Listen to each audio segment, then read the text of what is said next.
con él. Hoy estamos teniendo más problemas de los deseados en el apartado técnico. Ahí le tenemos a Pablo. Pablo, muy buenas noches, ¿cómo está? Hola, buenas noches. ¿Se me escucha ya? Se te escucha ya fantástico. Por ir a la noticia, Perfecto. por ir al libro base de la Reserva Federal, sobre todo llama mucho la atención, no sé si te estás fijando en otros detalles, a nosotros aquí en negocios nos llama la atención el hecho de que ya se fijan en que los salarios dicen que van a tener un recorrido muy diferente en esta segunda mitad del año, es decir, que vamos a ver una caída, hablan de las vacantes de empleo y sobre todo hablan de que el crecimiento se está moderando, que lo ha hecho en julio y en agosto, que esperan que continúe así hasta finales de año. Esto indicaría, siguiendo estas mismas pautas y sí, analizando el sorprendente dato de ISM de servicios de hoy, ¿no? Pero indicaría que la Reserva Federal mínimo mantendría tipos en septiembre, esta próxima semana. Yo creo que sí, a priori eso es lo que parece y por las declaraciones que hemos visto de distintos miembros de la Reserva Federal, entre ellos Christopher Waller, que bueno, pues es una especie de ni chicha ni limonada, ¿no? Yo creo que estamos todos en una situación relativamente compleja en la cual el proceso de desinflación comenzó, aunque está desacelerándose, es decir, hemos visto los últimos datos del mes pasado que digamos que darían la razón a unos y a otros, es decir, a alguno que quisiera subir algo más los tipos está justificado porque obviamente no estamos cerca del objetivo del 2% y este repunte también del precio del crudo en máximos del año podría poner un poco en cuestión los próximos movimientos y también incluso pues Loretta Mester, etc., ¿no? Es decir, que todos están pues yo creo que mareando un poquito la perdiz. El libro Base que estamos analizando y estaba leyendo justo estos minutos desde las 8 de la tarde que salió, hablando de un crecimiento económico modesto, ¿no? Siempre estamos entre el modesto y el moderado, ¿no? En el mes de julio y agosto, que el crecimiento de los precios se desaceleró en general y efectivamente hablan tanto de los salarios como incluso del empleo, ¿no? Que también hablan de que fue moderado en todo el país.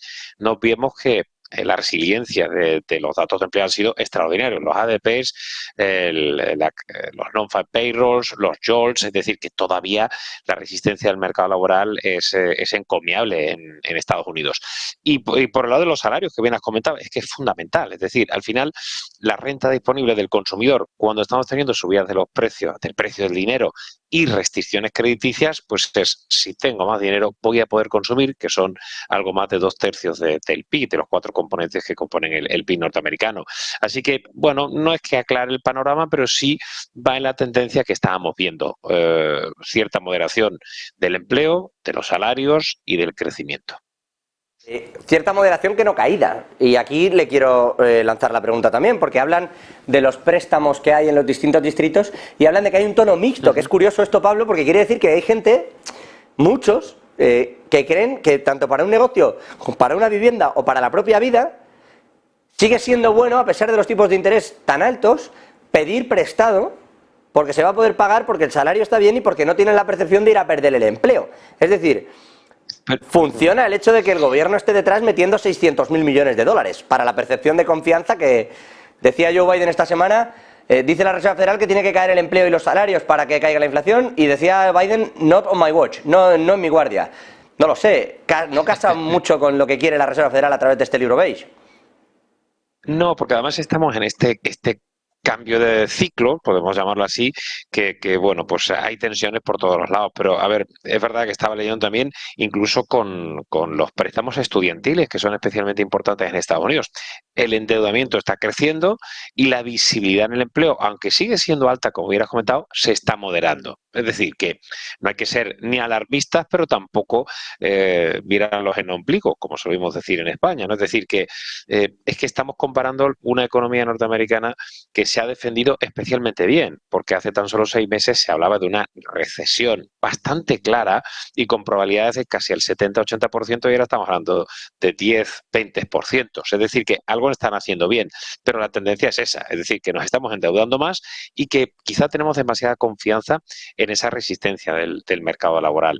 Yo lo que creo es que está todo cogido con pinzas, pero Estados Unidos está en una situación mucho mejor, desde luego, que en Europa y mucho mejor que la situación del Banco Central Europeo, que ya hay voces que empiezan a pedir, o yo diría más que a suplicar que no haya subidas de tipo, porque el crecimiento que ya no está el de la locomotora alemana o del resto de países, pues empieza a hacer aguas, ¿no? Con lo cual no podemos quejarnos incluso un país que es autárquico, sobre todo a nivel de energía, ¿no? decir, autoconsumen todo el petróleo que consumen, que es mucho, y eso les da una tranquilidad respecto a estos precios del crudo, incluso lo que puede afectar a la inflación.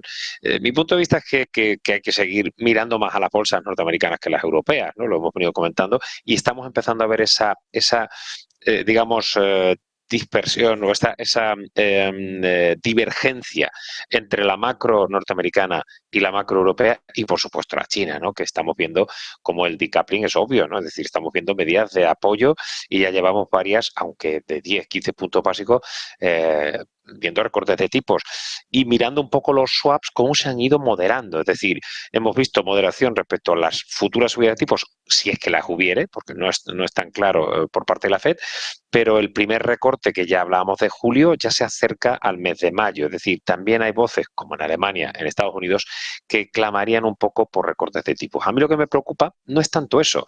A mí lo que me preocupa es que vamos a tener tipos altos o una restricción monetaria más tiempo de lo que se estaba previendo y de lo que está en todos los, digamos, toda la econometría prevista para este ciclo. Y eso sí que puede hacer más daño, pues a lo que comentabas, a ese endeudamiento y ese tranquilo de, bueno, los salarios están altos, todavía no me preocupa. Si los tipos se mantienen altos durante mucho tiempo, podemos tener un grave problema. Y también en el lado financiero, porque los bancos medianos en marzo, tuvimos el caso de Silicon Valley Bank, los bonos están a unos niveles casi similares. ¿Eso qué significa? Que podríamos tener alguna crisis de liquidez en un banco y el mark to market haría mucho daño para esas depreciaciones de activos en balances y necesidad de ampliaciones de capital. Así que, bueno, insisto, creo que todo está cogido con pinzas, que se está desacelerando, pero bueno, no es a un ritmo, digamos, problemático, pero ya empezamos a ver voces, insisto, tanto en Europa e incluso en Estados Unidos de al tío Sam, no suban más los tipos porque esto puede empeorar un poco.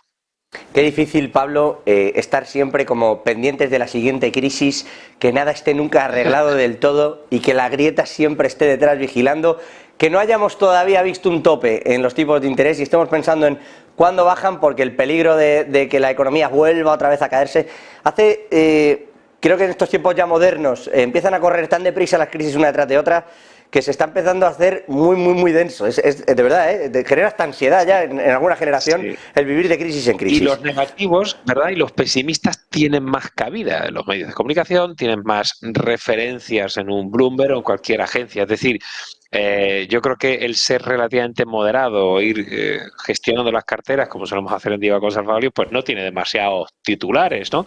Yo creo que no hay que ser demasiado negativo, pero sí es cierto que el sesgo de nuestras carteras está claramente apoyándose en la tecnología, y algún cambio que hemos hecho porque estamos empezando desde hace 15 días, algo así, lo hemos venido comentando en cíclicos pesados. El sector petróleo lo está haciendo francamente bien, estamos muy contentos esta semana porque habíamos tenido algún error que asumo como personal con el sector consumo y con el sector automóviles, etcétera, pero fíjate que aún me pista. El peor sector es el sector autos en Europa. Es decir, los sectores de consumo estamos viendo, fíjate, después de muchos movimientos sectoriales demasiado rápidos, abruptos, que a los que somos ya más viejos nos cuesta ir un poco detrás, y hemos empezado a ver un movimiento bastante curioso, en el cual hemos visto que sectores de consumo empiezan a flaquear, sobre todo el sector autos, que ha sido, insisto, de hecho, hemos llegado a tener un menos 7% en un mes. Perdóname, Pablo, sí, eso le iba a decir. Se quejan ellos mismos en Múnich. Le iba a decir que se me va acabando, voy almacenando tiempos para arriba y para abajo. Si le parece, volvemos a hablar porque se me quedan muchas ganas y muchas